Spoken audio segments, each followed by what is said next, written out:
So I was looking, well, you would have had to see my last video about how I made an OSHA complaint, and then apparently the risk management person that OSHA contacted, well, she quit.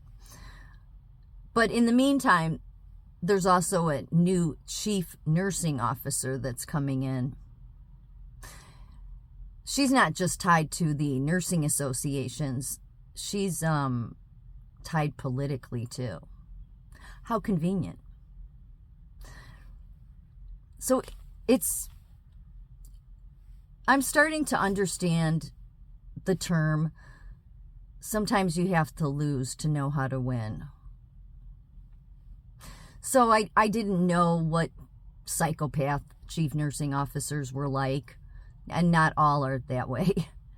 But I've come to realize that the ones that are so politically tied, that are with in the higher echelons of American Nurses Association, like this one that'll be coming in, she's likely the same type character as the very first chief nursing officer I encountered.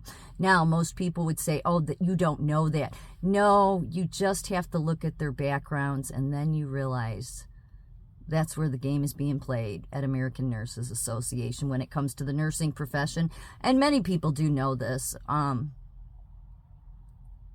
Many people see American Nurses Association as the very problem with the nursing profession because of their hardcore political stance and because they control everything. I mean, nurses tell me this.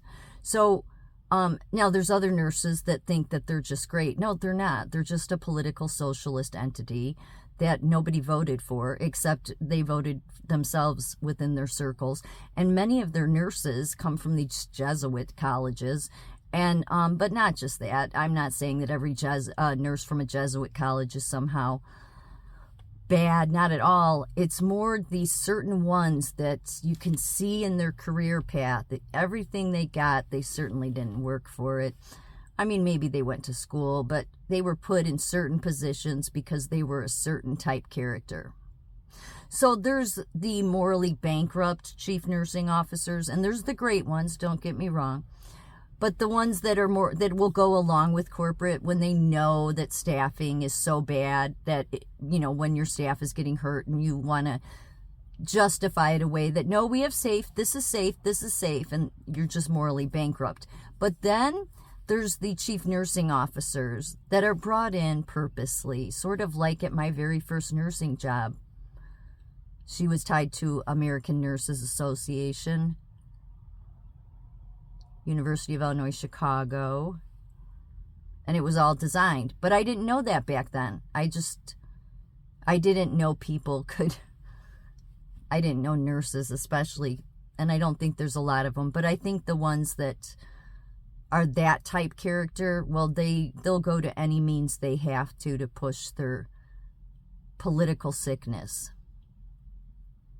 So the one thing that I have to my advantage, although American Nurses Association is way more powerful than me, they're one of the most powerful associations in the United States, actually.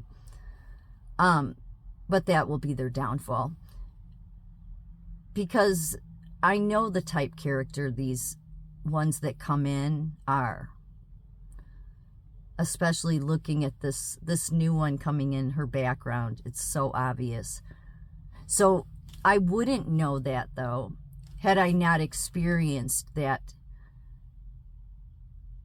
first chief nursing officer that emotionally abused the kid and tried to save her own ass and certainly never felt bad about it. So had that not happened to me, as horrible as it was, I wouldn't now be in the place where I can see this one coming. So see, these type of chief nursing officers, they're the type that they're more than morally bankrupt. They're the sociopathic tendency types, where they will set a nurse up, or they'll change the count in a Pyxis narcotic box. Pyxis is what we keep the drugs in.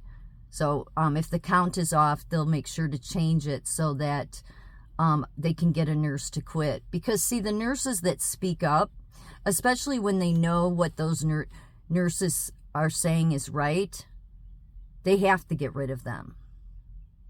And so they go to those lengths. I've had it happen a couple of times. Yeah, it's like a target is on my back. But for whatever reason, maybe let's just say that those experiences will serve me now as I destroy American Nurses Association, because they need to be eliminated. They certainly, if they want to go do their little nursing secret society group or do something like that, but they certainly shouldn't have a seat at the table. I actually had a nurse say to me, what are your plans for the future? I'm like, I don't know. Why? She's like, well, no, you need to be speaking on behalf of nurses. And I'm like, well, I would agree with that, because I would actually stand for nurses. I would actually stand for patients. American Nurses Association, and there's many nurses that know this, know that the Association of Nursing does not stand for us. They stand for their political agenda. This new chief nursing officer coming in, I would guarantee the children trans thing is going to be pushed heavily. Yes, she's very into the pronouns. She's a their. So I think it's gonna go that way, and then these are the type people that will be like that first chief nursing officer I had. And it just so happens that these people always seem to be tied in a big way to American Nurses Association. So, like I said, sometimes you have to lose to know how to win. So, I will definitely be watching very closely what this one does, because it's not going to be anything good. And again, people can say, oh, how can I say that? No, because of what she's tied to. She's tied to the political system at the state level through the, like, one job after another, all tied to the associations, like at director levels and state levels. So, American Nurses Association has way too much power. They have destroyed the nursing profession. They're a big part of the destruction, and they're continuing to destroy it. So since they tried to destroy me all those years ago, all to do some agenda they had, and they didn't care what they did to a patient, they didn't care what they did to me. Well, see, sometimes karma, it's a bitch. It just comes back around, and then, well, those small, insignificant people, like how you would see me, well, I'm the one that ends up unraveling your entire plot. Yeah, because I experienced just how unbelievably ruthless you nurses are. This isn't all the nurses, not at all. It's not even all the chief nursing officers. But these ones, these special ones that are always tied at the political and association nursing level, in director positions, that is, they have a special something about themselves, and it's not something that they should be proud of. But eventually, well, your little games don't work anymore, and I'm just determined that even if I lose again, you all eventually lose. You do. Because, see, someday you do have to meet the maker and have to account for your unscientific and morally bankrupt decision making. You may think, oh, I don't care about that. Well, one day you'll care about it. So even if I always get taken down by these people, and I don't think that I will, I think maybe sometimes God raises you up to fight another day. And that next fight that you go after the same people that harmed you before, well, with God's help, you win.